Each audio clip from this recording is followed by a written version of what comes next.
I'm sure you've heard the news. Sneezing at the sun is a thing. No, seriously. It's called the photic sneeze reflex, and guess what? About 1 in 4 people have it. So why does this happen?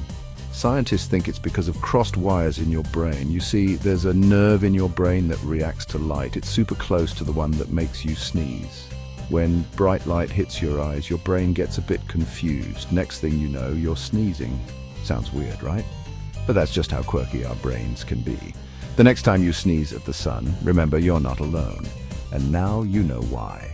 So did you learn something new today? Drop a comment and let us know if you're a sun sneezer too. Thanks for watching.